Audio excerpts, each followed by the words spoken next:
नेहमीप्रमाणेच आपला video late आलेला आहे, कारण की हा रथसप्तमीच्या पहिलेचा व्हिडिओ आहे. आणि त्यावेळ म्हणजे गेल्या शुक्रवारी मला हळदी कुंकाला बोलवलं होतं. हळदी कुंकाची सिंपल अशी रांगोळी अंगणामध्ये काढली होती आणि त्यानंतर इकडे मात्र भरपूर सारं डेकोरेशन केलं होतं. व्हाईट म्हणजे पांढऱ्या रंगाची शेवंतीची फुलं होती, गुलाबाची फुलं होती, पिवळ्या रंगाची शेवंतीची फुलं होती.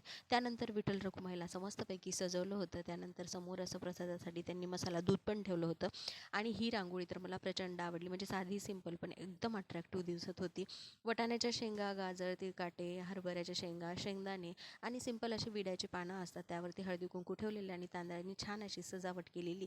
मला हे लुक एवढं आवडलं आणि मी काही हे फोनमध्ये कॅप्चर न करता राहू शकले नाही. आणि ही रांगोळी मला आजच खूप आवडली होती. म्हणजे मी व्हिडिओमध्ये तशी पाहिलीच होती आणि साक्षातही मला ते पाहायला भेटली होती.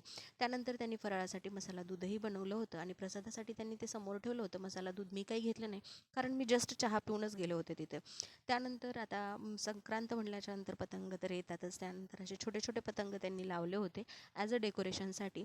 आता मी गेले तर होते संक्रांत हळदी कुंकवासाठी, पण स्वयंपाक माझा बाकी होता. तिकडून आल्याच्यानंतर कांदा वगैरे चिरून घेतला, टमाटर आता मी चिरतच होते. म्हटलं तुमच्यासोबत स्वयंपाक पण शेअर करावं. आणि त्यानंतर आता इथे आलं लसूण ठेचून घेतला आणि भाजीला मला फोडणी द्यायचं होतं. पीठ पण मळून चपाती पण मला इथे बनवायची होती. पण पहिले म्हटलं भाजीला फोडणी द्यावी आणि मग पोळ्या करून घ्याव्या. पण झालं असं की जेवढं गडबडीत करायला जातो तेवढाच आपल्याला उशीर होतो. मिरची काही मीठ मिरच्याच्या डब्यामधली संपली होती, म्हणून मोठ्या भरणीतली मला ती काढावी लागली आणि त्यानंतर मला ते भाजीमध्ये टाकावी लागलं. आता मी गोबीची भाजी बनवत असताना सहसा मला कराळूचं कूट टाकायला आवडते, कारण की मसाला टाकण्याच्या ऐवजी मी कराळूचं कूट जास्त प्रिफर करते. त्यानंतर तुम्हाला ही करपलेली कढई दिसत असेल, पण असं काही नाही. मी यामध्ये ना तेल टाकून पहिले त्यामध्ये फ्लावर जे असतात ते गोबी जे असते ते फ्राय करून घेतली. त्यानंतर छान असं तेल टाकलं, हळद मीठ मिरची टाकून टमाटर टाकून फ्राय केलेली गोबी त्यामध्ये ॲड केली.